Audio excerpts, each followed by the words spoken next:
Hello everyone, Monday morning, it's a brand new week. It's also the final day of June today. Celtic are back in training. We are back this week playing matches. Our first pre-season game is just a matter of days away now, Friday evening. And there's a lot to be positive about. So we've kind of come through the close season, I think, officially when Celtic are back in training. We can kind of look forward now. We're going to have games to talk about pretty soon. Today we have what seems like it's going to be our next signing to talk about as well. So let's do that and a few other things.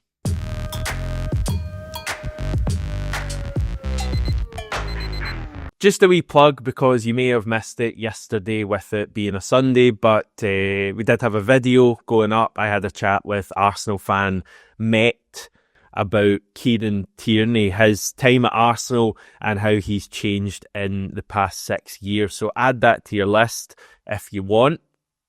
Katie isn't back at Lennoxtown yet, which, by the way, was looking absolutely resplendent in the sunshine over the weekend. A big thanks to the legend Gio for sticking his drone up and capturing this brilliant footage for you all to see. I did see some comments from John Kennedy, I think taken from Friday, just giving a kind of quick outline, I guess, of the first week of pre-season and when various players are going to be joining up. Now, no specific players here, but he basically said that the players who were back in training on Friday there, they'll be the ones that make up the squad for the Queen's Park friendly on Friday. I think all the international players are actually back in training on Friday, but they won't play in that game. I think they'll probably start in the Cork City game, or if not, then we'll first see them in action in Portugal. But certainly the vast majority of the squad, maybe other than like Alistair Johnson, should be back in training from Friday. I'm not sure when he says international players, if he literally means players who are away in international duty or just players from elsewhere in the world. Because take Cameron Carter-Vickers, for example, he wasn't back in training on Friday, but Austin Trusty was. Reo Hatate wasn't there. Daisen Maeda wasn't there, even though they weren't playing with Japan in the summer. James Forrest wasn't there. So there's a few question marks over a few players, but it's not a major deal at this stage. Obviously, Friday's result doesn't matter in any way. It's just good to have Celtic back. But yeah, certainly from this Friday onwards, it seems like we're going to be seeing the guys I've just mentioned back in training. Right, the big story coming out yesterday that we're going to spend the vast majority of this video on, because I guess it is quite a big story, is our next signing, and the story comes out of Japan, and it centres around our move for Albirex Niigata central defender Hayato Inamura. He is not a new name. We spoke about him a couple of weeks ago. I think it was like interest from Celtic at that stage. It was that was being reported by the Scottish media and also the Japanese media, which I think is always an indication that there's something to it. Things then went a little bit quiet, but they've come back with a vengeance yesterday. Japanese outlet Spanichi, which is a daily sports newspaper, they're reporting an update, and it appears to be a pretty definitive one. So what they're saying is that it has been decided that Hayato Inamura will transfer to Celtic. They say, according to multiple sources, Celtic and Niigata have reached an agreement and an official announcement is expected this week. Inamura is expected to travel to Scotland early this week and officially sign after undergoing a medical. They also say yesterday's clash against Machida Zelvia was Inamura's final game in Japan. He will head overseas after only 6 months of professional football in Japan. Kinda, but we'll come to that. So that final Albirex Niigata game that Spanichi spoke about was actually yesterday. It didn't go too well for Inamura. His side lost 4-0 at home. I briefly stuck the highlights on, literally, I think 3.5 minute highlights, and it was 4-0 going on about 8. Inamura wasn't at fault for any of the goals. Although the final goal, the way the highlights were cut, I didn't actually see what had happened in the lead up to the fourth goal. And Inamura did slump to his knees like someone who had potentially given the ball away. But given that there's no evidence of that, let's just say he was squeaky clean. Certainly wasn't a good performance from his team. They were like falling over their ball. Their goalkeeper threw one into his own net. They are a kind of relegation threatened side. I think they're in the relegation spots at the moment in the J1 league. So not a great finish for him to his time in Japan. It obviously doesn't matter in terms of us.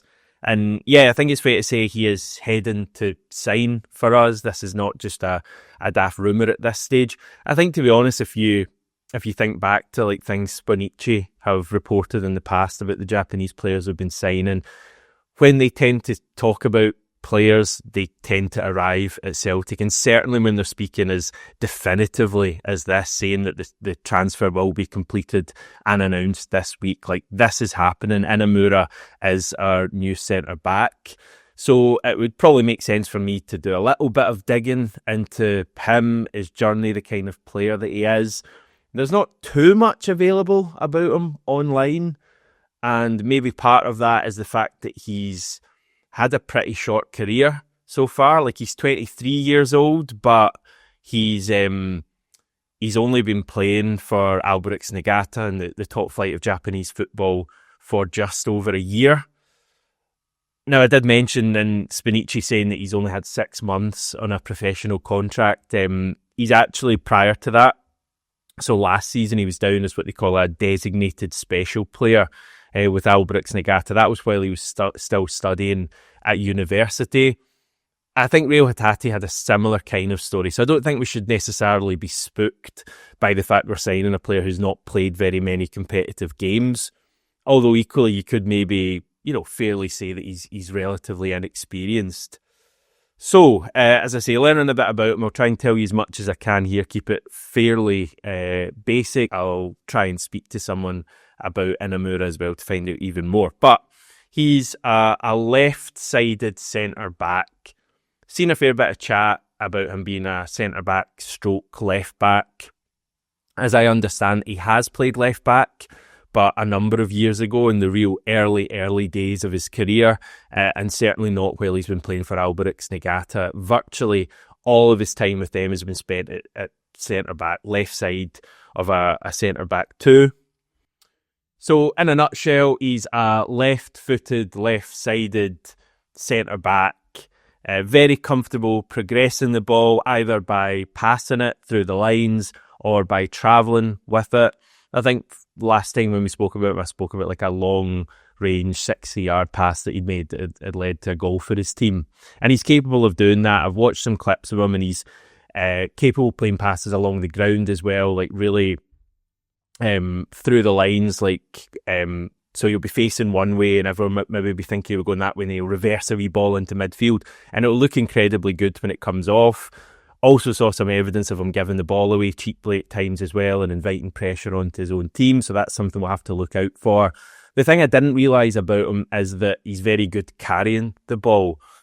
Again, trying to think back to like Celtic history and centre-backs we've had who are good at coming out from defence and carrying the ball and working wee 1-2s and ended up in the opposition's box. And Christopher Ajer was really good at that, wasn't he? Like, Christopher Ajer was a great player for us, extremely good driving out with the ball, and I think Inamura is very similar to that.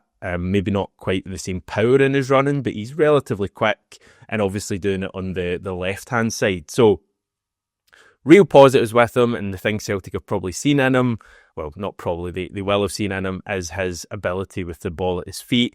He can break the lines either with passing or with running with it, and he looks to be the progressive centre-back that Brendan Rodgers has been calling out for a fair period of time. So that's the positives. The negatives, if you want to call them that, looking at his game, I don't think he's particularly strong in the air. Seems to lose a lot of aerial duels, and that's in the Japanese game, which I think it's fair to say, without having ever watched a lot of Japanese football, I think it's fair to say Scottish football is a lot more physical. Japanese football is a lot more technical. but he doesn't look particularly strong aerially in Japan. So that would be a concern for me coming to Scotland, where you're going up against certain teams with agricultural methods, let's just say. How would he stand up to that? I could definitely see him being bullied a bit in Scottish football, especially in his early days when he gets up to speed with the game. And I think, when you're thinking of like a left-footed, left-sided centre-back being signed from Japan to come to Celtic in Inamura, it's hard not to also think of Yuki Kobayashi, who arrived, I think, with kind of similar pedigree and similar hopes, and that he could be a really kind of good centre back for us in terms of progressing the ball, lovely left foot, etc. And like Kobayashi really struggled at times with the physicality in Scottish football, got a bit flustered, and that's kind of fair enough to an extent because he's not used to it. Obviously, wasn't ideal for us. So, and I don't think that's like generalising either. And just saying, that's another Japanese player. I think it's a fair point to look at Kobayashi and to say he came to Scottish football and struggled a bit with that. So I think it's fair to have the same fears about Inamura. But yeah, maybe Celtic are looking at this as being like a Champions League signing, and he's 23 years old. He's, as I say, a pretty young 23-year-old in terms of he hasn't played a lot of football. So there's probably a lot of upside there, and his strengths are very obvious and would be very welcoming and positive for us and what we've looked for in a centre-back. And maybe the club feel he has that. We can work on just maybe toughening him up slightly. As I say, fairly young. He'll get to speak up to grips with Scottish football eventually and could become a really good player for us. That could well happen, and I'm not like totally down on Inamura at all. As I say, I think he's got strengths, I think he's got weaknesses. My concern, I think, would be like, does he come in to be a starter for us? And if he's not a starter, then I think already you've kind of got a bit of an issue, because I think we need a starter next to Cameron Carter-Vickers. And if he is coming in as a starter, there's probably a bit of a bedding in period for him, where there'll be some teething issues, getting to grips with Scottish football, the style of play, etc. And like, does Brendan Rodgers show faith in him at that stage if maybe a couple of wee mistakes are being made and it's not perfect, and maybe he's getting roughed up a little bit, and at Tynecastle and Pittodrie second game of the season, does Brendan Rodgers show faith in him, or does he become another Naropski, Lager Bielka, who the manager just kind of makes his mind up on pretty early, and it just doesn't happen for him? That'd be my fear here, that I guess you'd say Kobayashi as well under Postecoglou. Just another player who gets off to a rocky start and doesn't quite make it. I think it's important when you're a centre-back at Celtic that you make a positive start. I guess Carl Starfelt will maybe be the outlier to that, because he did struggle, but Postecoglou showed faith in him, mainly because we didn't really have any other options at the back at that point. My fear with Inamura would be, as I say, he comes in, rocky start, and he's out of the team, and we're back to where we started with Scales or Trusty. Obviously, I hope that ages horrendously and Inamura turns out to be a star for us. As I keep repeating, I'm not totally down on him. I think he clearly has a lot of talent, very good with the ball at his feet, but he's a central defender first and foremost, and I have some question marks about him being able to deal with that side of things. But Brendan Rodgers and the scouting department will know more than this daft guy you're looking at. So that's going to happen this week. As I say, I'll try and speak to someone about Inamura. I am in discussions at the moment, but we'll see if that happens.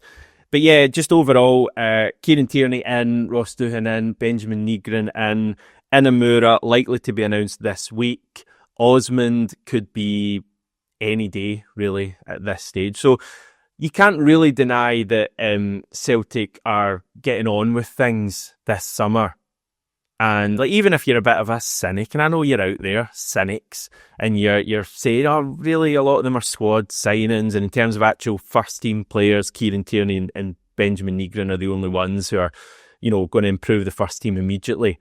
Well, that's still two players that are going to improve the first team immediately before the start of July. And I repeat, it was July the 16th before we made our first signing of any note last summer, and that was Vil Sinizalo from Aston Villa. So no doubt Celtic are moving quicker this summer.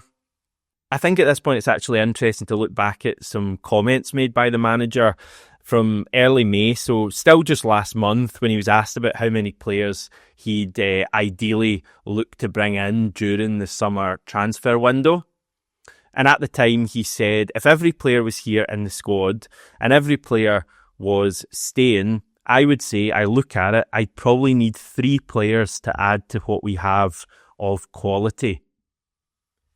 Obviously important to point out, he's talking about that being the case if everyone stays. And I assume that Kieran Tierney wasn't one of those 3 players, given that he'd already been sorted. So you definitely say Nygren is one of the 3. A striker is likely one, a left winger as well. Is that kind of what we're looking at for the rest of the transfer window? There's still a few other positions we need to sort, I think. We need another left back, clearly. Possibly another midfielder, and we need to replace any players who leave the club.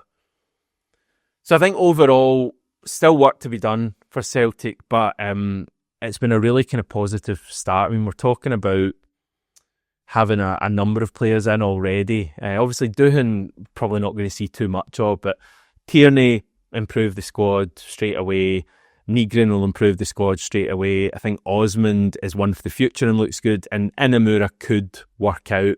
I've obviously gone in depth on him already in this video, but I think there's some hope there. So yeah, does seem like we're doing a bit more business so far than a lot of us possibly anticipated. And I think the squad needed freshened up, just given how the end of last season went, second half of last season, to be honest. It did feel as if things had gone a bit stale. So the hope is that if you bring in a number of new players, obviously, or hopefully a few more to come as well, and you have guys like Arne Engels in his second season at the club, Adam Ida, similar kind of story. I know he's been there 6 months longer, but properly coming in, and hopefully these guys are ready to shine for us this season. Then I think there's plenty of reasons to feel positive about things. Celtic are moving. You might not feel amazing about all of the signings so far, but there's certainly a better feeling this summer than last summer.